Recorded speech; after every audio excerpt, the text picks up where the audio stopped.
saya ini stres, depresi karena suatu masalah rumah tangga yang menyebabkan saya ini kan jadi harus sebagai single parent. Pola hidup saya berantakan lah, bener-bener nggak kekontrol lah, sampai kondisi badan saya pun juga jadinya nggak karuan.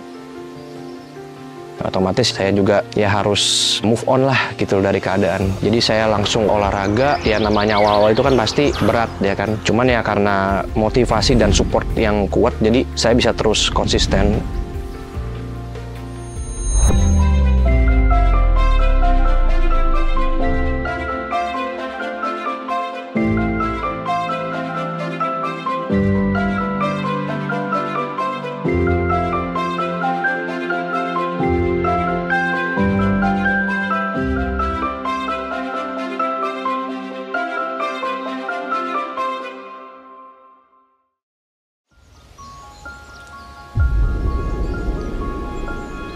Nama saya Julio Bowie.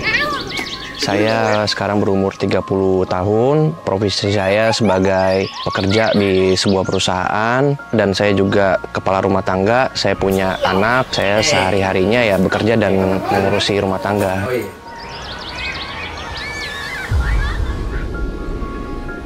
Case-nya waktu itu di tahun 2024. Saya ini stres, depresi karena suatu masalah rumah tangga yang menyebabkan saya ini kan jadi harus sebagai single parent. Yang berujung pola hidup saya berantakan lah.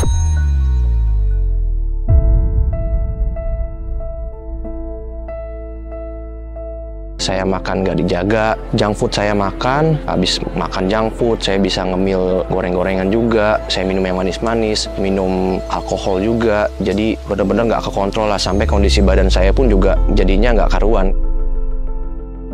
Kondisi badan saya itu hampir sekitar 80 kilo lah, 78 kilo lah. Yang besar itu bagian perut, bagian dada, dan pipi, jadi tipikalnya udah kayak om-om, bapak-bapak gitu kan. Udah jelas itu sangat berpengaruh sama kondisi aktivitas saya sehari-hari. Karena kan saya juga harus bekerja, saya juga harus nemenin anak saya juga, ngurusin anak saya. Jadinya saya gampang capek, gampang lelah, stamina saya juga nggak kuat.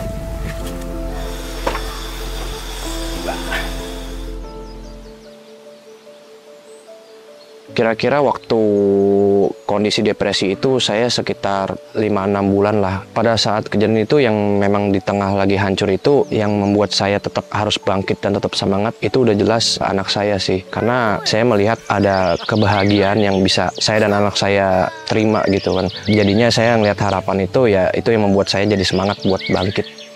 Dia pasti pengennya lihat saya juga happy gitu kan. Kalau saya mau bahagiain dia, ya tentunya saya juga harus bisa bahagiain diri saya dulu lah gitu.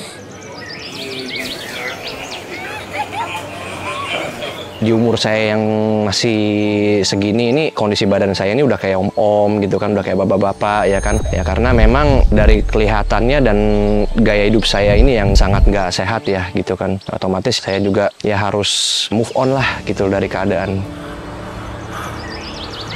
Pada waktu itu ketika saya memutuskan buat berubah, itu saya langsung jalanin semua. Jadi saya langsung olahraga, saya juga kardio, jalan kaki juga.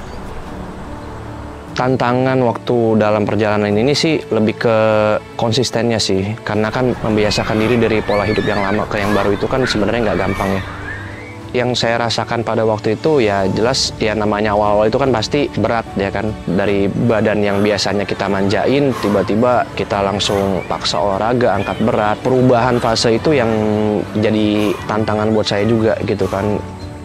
Cuman ya karena motivasi dan support yang kuat, jadi saya bisa terus konsisten. Ketika saya udah merasa capek atau saya merasa kurang motivasi, saya terus terdorong lah. Saya belajar juga akhirnya kan cara ngitung kalori, saya juga belajar masak. Waktu saya merubah makan itu kan jelas sebelumnya itu kan yang dari yang junk food, processed food, dan goreng-gorengan. Berubah sepenuhnya saya ganti ke real food dan yang berprotein ya. Lebih ke daging, dada ayam, beef. Pertama kali saya tahu Evolin itu saya tahu dari medsos, kenalan saya menceritakanlah ini beberapa produk. Saya pernah coba produk kreatin. Kalau dari segi rasa sih pas ya kan, seger juga.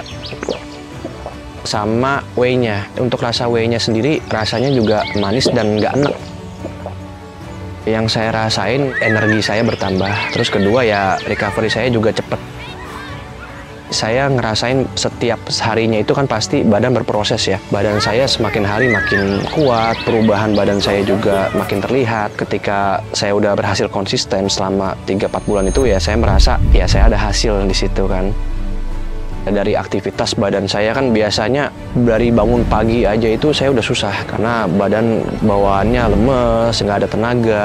Ya sekarang tidur saya jadi lebih teratur, bangun saya juga bisa lebih pagi gitu kan. Aktivitas saya juga jadinya lebih terkontrol lah. Biasanya saya udah kerja pulang aja saya udah capek gitu kan, udah males dan udah berat ngapa-ngapain. Nah sekarang saya banyak bisa melakukan aktivitas, banyak banget manfaat yang saya bisa dapat lah dari perubahan inilah.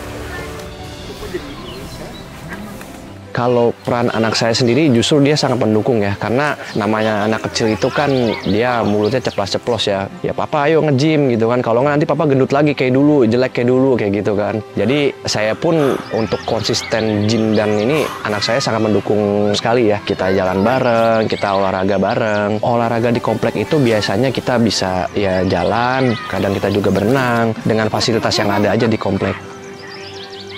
Saya setiap hari itu pasti selalu nyempetin momen ya waktu sama anak saya ya, supaya setiap harinya itu pasti kita ada waktu bersama sih.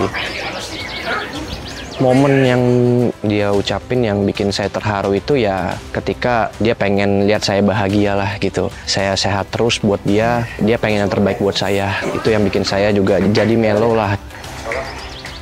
Hal yang paling saya takutin sebagai single dad ini ya saya nggak bisa terus ada atau kondisi saya ya nggak selalu sehat buat dia. Karena yang pastinya yang anak saya harapkan itu adalah keberadaan saya. Yang dia harapkan pasti saya selalu sehat, saya selalu ada buat dia. Saya paling takut kalau saya nggak ada ya nanti siapa yang jagain dia gitu sih.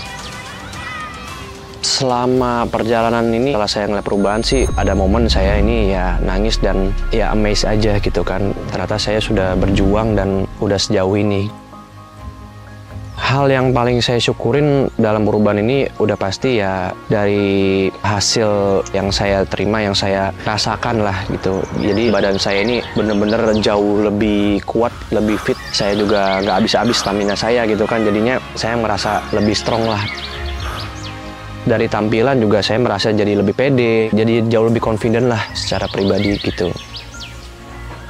Kalau perubahan di luar fisik, tentunya saya juga merasakan perubahan secara mental juga. Yang tadinya mental saya gampang drop, cara berpikir saya juga mudah menyerah lah gitu. Semenjak saya berubah dan saya ini ya, saya jadi lebih disiplin. Ya mental saya juga terbangun juga jadi lebih kuat ya. Dan cara berpikir saya juga semakin dewasa lah. Pesan untuk teman-teman di luar sana yang mungkin merasakan hal yang sama juga seperti saya, tetap harus semangat berjuang buat orang yang kalian sayang gitu kan. Karena di sini ya kita berjuang juga bukan buat diri sendiri, tapi buat orang-orang yang kita sayang juga. Ketika memang kita memutuskan buat berjuang, buat berubah, pasti hasilnya ada. Yang penting kita bisa terus semangat dan konsisten. Saya sudah berani berubah. Kamu kapan? Evelyn. That's my evolution.